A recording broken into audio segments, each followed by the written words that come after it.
नमस्कार दोस्तों। Sigmund Freud एक ऑस्ट्रियाई न्यूरोलॉजिस्ट थे जिन्होंने मनोविश्लेषण विकसित किया, एक ऐसी विधि जिसके माध्यम से एक विश्लेषक रोगी के मुक्त संघों, सपनों और कल्पनाओं के आधार पर बेहोश संघर्षों को खोल देता है। बाल का मुक्त, कामेच्छा और अहंकार पर उनके सिद्धांत अन्य विषयों के अलावा 20वीं शताब्दी की कुछ सबसे प्रभावशाली शैक्षणिक अवधारणाएं थीं। आज हम उन्हीं के कुछ अनमोल विचारों को आपके लिए लेकर आए हैं। उम्मीद करते हैं आपको बहुत पसंद आएंगे। चलिए शुरू करते हैं। हाँ, अमेरिका बहुत बड़ा है, लेकिन एक बहुत बड़ा दोस्त। एक महान प्रश्न जिसका उत्तर कभी भी नहीं दिया गया है और स्त्रियों पर अपने 30 वर्षों के शोध के बावजूद जिसका उत्तर मैं नहीं दे पाया हूं। एक औरत क्या चाहती है? एक इंसान का अचेतन दूसरे के चेतन से गुजरे बिना उस पर प्रतिक्रिया कर सकता है। प्रेम और काम, काम और प्रेम, बस यही तो है। जिस तरह किसी को आस्था के लिए मजबूर नहीं किया जा सकता, उसी तरह किसी को नास्तिकता के लिए मजबूर नहीं किया जा सकता। पुरुष जितना सोचते हैं उससे कहीं ज्यादा अधिक नैतिक होते हैं और जितना वे सोच सकते हैं उससे कहीं अधिक अनैतिक। मनुष्य जितना सोचता है उससे कहीं ज्यादा नैतिक है और वो इतना अनैतिक है कि वह उसकी कल्पना भी नहीं कर सकता। पुरुष तब तक मजबूत होते हैं जब तक वे एक मजबूत विचार का प्रतिनिधित्व करते हैं। जब वे इसका विरोध करते हैं तो वे शक्तिहीन हो जाते हैं। विचार और महत्वपूर्ण खोजों और समस्याओं के समाधान के क्षेत्र में महान निर्णय केवल एक व्यक्ति के लिए संभव है जो एकांत में काम करता है।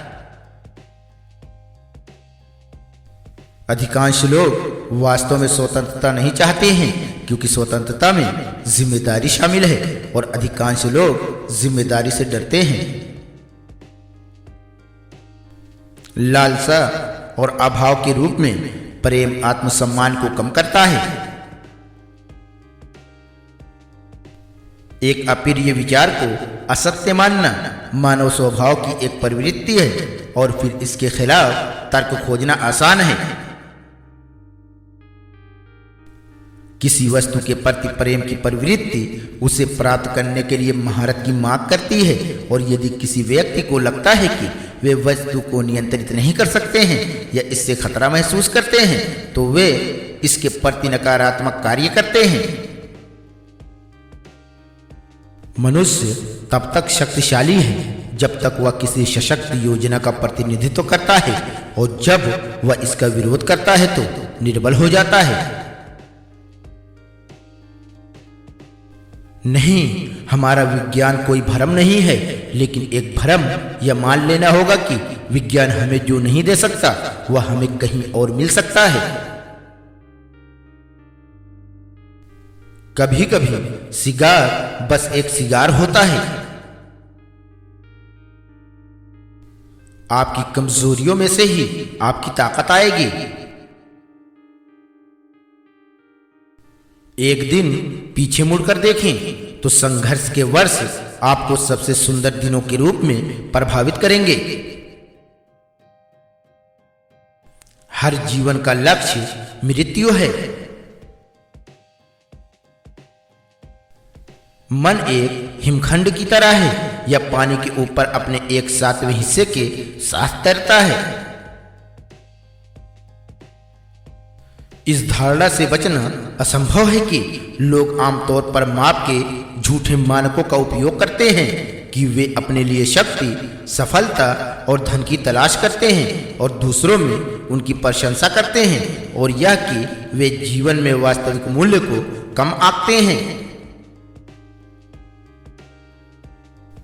एक धर्म भले ही वह खुद को प्रेम का धर्म कहता हो, उसे उन लोगों के लिए कठोर और प्रेमहीन होना चाहिए जो इससे संबंधित नहीं हैं। स्वप्नवाह प्रकृति के दबाव से आत्मा की मुक्ति है। मैं केवल एक बात निश्चित रूप से जानता हूं और वह यह है कि मनुष्य के मूल्य के निर्णय सीधे उसकी खुशी की इच्छाओं का पालन करते हैं। तदनुसार वे तर्कों के साथ अपने भ्रम का समर्थन करने का प्रयास है। अगर तुम नहीं कर सकते हो तो छोड़ दो। शब्द और जादू शुरुआत में एक ही चीज थे और आज भी शब्द अपनी अधिकांश जादुई शक्तियों को बरकरार रखते हैं। स्वप्न बाहरी प्रकृति के दबाव से आत्मा की मुक्ति है। आत्मा को पदार्थ की बेड़ियों से अलग करना। जब हम प्यार करते हैं तो हम कभी भी दुख के खिलाफ इतने रक्षाहीन नहीं होते। स्वयं के प्रति पूरी तरह ईमानदार होना एक अच्छा व्यायाम है। मनुष्य मजाकिया हैं। वे उस व्यक्ति के साथ रहना चाहते हैं जिससे वे प्यार करते हैं, लेकिन खुले तौर पर स्वीकार करने से इनकार करते हैं। कुछ तो डर के मारे स्नेह की जरा सी भी निशानी दिखाने से डरते हैं। डर है कि उनकी भावनाओं को पहचाना नहीं जा सकता है। लेकिन इंसानों के बारे में एक बात मुझे सबसे ज्यादा हैरान करती है, वह है अपने स्नेह की वस्तु से जुड़ने का उनका सचेत प्रयास, भले ही वह उन्हें धीरे धीरे भीतर से ही क्यों न मार दे। जो प्रतीक्षा करना जानता है उसे किसी रियासत की आवश्यकता नहीं है। ज्ञान के फल जितने अधिक मनुष्यों के लिए सुलभ हो जाते हैं, उतना ही व्यापक रूप से धार्मिक विश्वास का पतन होता है। मेरा प्यार मेरे लिए कुछ मूल्यवान है जिसे मुझे बिना सोचे समझे फेंकना नहीं चाहिए। प्यार और काम हमारी मानवता की आधारशिला है। हम कभी भी दुख के प्रति इतने असहाय नहीं होते जितना कि जब हम प्यार करते हैं। हम वही हैं जो हम हैं क्योंकि हम वही हैं जो हम थे, और मानव जीवन और उद्देश्यों की समस्याओं को हल करने के लिए जो आवश्यक है वह नैतिक अनुमान नहीं बल्कि अधिक ज्ञान है। एक व्यक्ति जितना बाहर से परिपूर्ण होता है उसके अंदर उतने ही अधिक राक्षस होते हैं। नेतृत्व की चुनौती मजबूत होना है लेकिन कठोर नहीं। दयालु बनो लेकिन कमजोर नहीं। बोल्ड हो लेकिन धमकाने वाला नहीं। विचारशील बनो लेकिन आलसी नहीं। विनम्र बनो लेकिन डरपोक नहीं। अभिमानी हो पर अभिमानी नहीं। हास्य है लेकिन मूर्खता के बिना। जब किसी के पास वह नहीं होता जो वह चाहता है तो उसे वही चाहिए जो उसके पास है।